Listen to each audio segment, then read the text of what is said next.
As teachers, we're surrounded by people all day, so many people, and yet we can still feel pretty lonely. And that loneliness can rob us of our joy. It can impact our mental and our physical health. I'm Julie Hasson. I help teachers stay longer, grow stronger, and keep making ripples. Today, I'm talking about teacher loneliness and what we can do about it.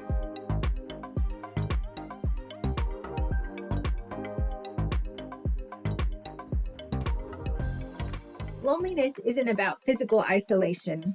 In fact, a little alone time can do us some good, especially teachers.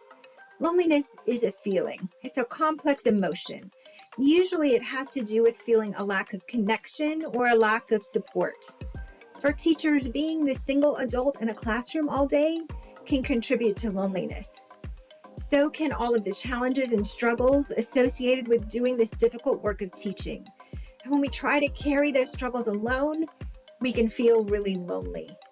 Everyone feels lonely sometimes, and loneliness may look different at different points in our lives, depending on our circumstances. Psychologists have even identified several different types of loneliness. Transient loneliness is usually temporary. It happens when there's a change in our environment, like moving to a new neighborhood or a new town. Situational loneliness is similar. It happens when there's a change in our circumstances. Maybe we move to a new school, we get a new job or a promotion. And even when we're really excited about these opportunities and we welcome them, we can still feel lonely in the process of adjusting. It's normal to miss our old friends, old places, and old routines. This happened to me a few years ago in the middle of COVID in summer of 2020 when we left our home in Central Florida where we had lived for a long time to move to the mountains of Western North Carolina.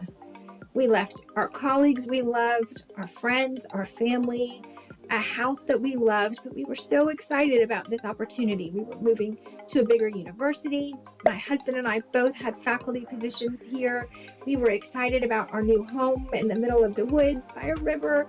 We had dreamed about it for so long, and yet I felt really lonely when we got here. Now, COVID didn't help. We all felt a little isolated and lonely during COVID, but even when people started coming back to campus, back into the office, I really missed my old friends. And it took me a while to get into a new routine, to get to know my new colleagues, probably about 2 years. So if you're feeling a little lonely because you've taken on something new, you're in a new place, you're in a new school, you're in a new job, give it a little bit of time. You're not going to instantly feel at home, but with a little effort, some intention, and some reaching out, you can make new connections, you can find new sources of support, you can start to feel at home again in your new place. Transient or situational loneliness are usually temporary, but they can lead to something longer term called chronic loneliness. Chronic loneliness persists and it can manifest as social, emotional, or existential loneliness. As teachers who usually work on a team or in a building with dozens of colleagues, it can seem strange that we would experience social loneliness, but often we do. Let's face it, your team may not always feel supportive, and your teammates may not necessarily be your people. You can work collegially and still not feel connected.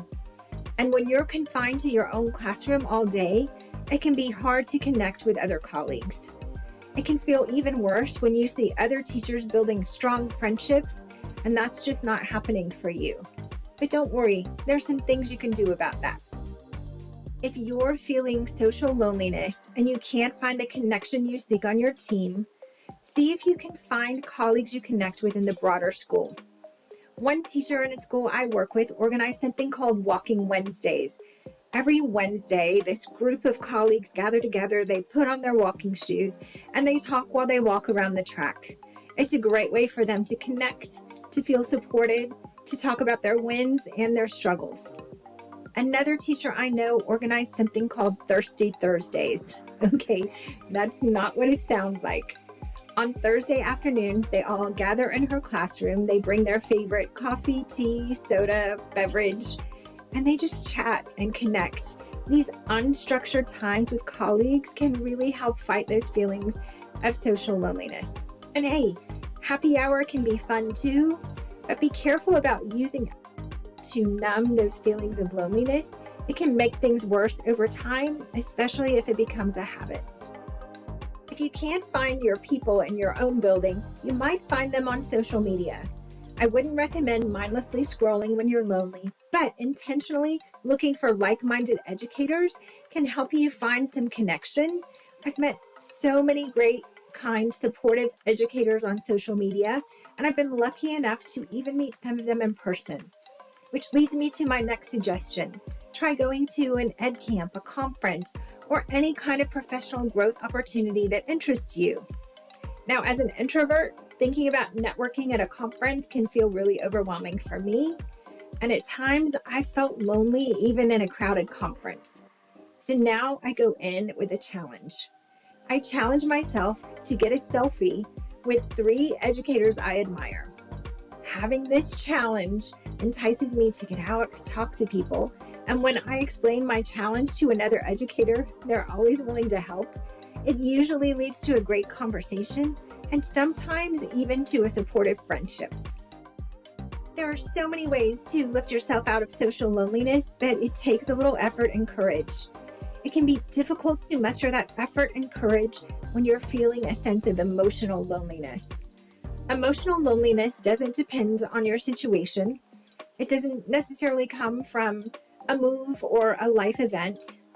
Instead, it's this deep, pervasive feeling that you carry around with you. Sometimes it comes from a past loss or a trauma. We may not even know the cause. We just know that we feel like something's not right. We feel a loss of joy, we feel a loss of connection, and we're struggling. If you're feeling a sense of emotional loneliness, be very kind and gentle to yourself. Seek support from others. A little kindness from someone else can make a big difference. I remember one year when I was a second grade teacher, I was having a really difficult year. I had a classroom with some students who had experienced trauma. They had some behaviors that were difficult to manage. There was a lot going on. And one day I went to my mailbox and I found a little note from a colleague. It was the most encouraging note. It really just said, "Hey, you're doing great. You're going to get through this. This too shall pass. I'm here for you." That note meant so much to me. I still have that note. It really helped. I'm still friends with that colleague. If you notice someone struggling in that way, reach out. See if you can offer just a little bit of support. And if you are struggling with emotional loneliness, if it's going on over a long period of time, if it's really impacting your life, you may need to seek some professional help. Like emotional loneliness, existential loneliness can be ongoing and deep. It's this feeling of a loss of meaning and satisfaction in our work or even in our lives. It can leave us feeling empty and unfulfilled. As teachers, sometimes this happens when our days are full of too many things that seem unimportant, when we find ourselves just going through the motions. Could we do less of the things that don't feel important and more of the things that matter most? I recently did a video about setting a daily intention. That's a great way to focus on the things that matter and to feel more successful at the end of the day. We'll put a link to that video in the show notes. Could we also focus on building stronger relationships with our students? That can bring more meaning to our work and also lessen those feelings of loneliness. And finally, let's look for evidence of our impact. Can we find those little things that signal to us that our work makes a difference, that we make a difference every day? Maybe it's the quiet kid who talks in your classroom, kids who are smiling and happy walking in, kids who write you a sweet note or draw you a picture. That's all evidence that what you're doing has meaning. It matters. Teaching matters. Teachers matter. Teaching is a profession that has always felt a bit isolating and lonely at times. And there's never been a more difficult time to be a teacher. Try getting out of your classroom when you can. Connect with colleagues in your building and other educators beyond your building. And when you're feeling a little lonely, take really good care of yourself. Find the connection and the support that you need so you can have more joy in your work and you can keep making ripples.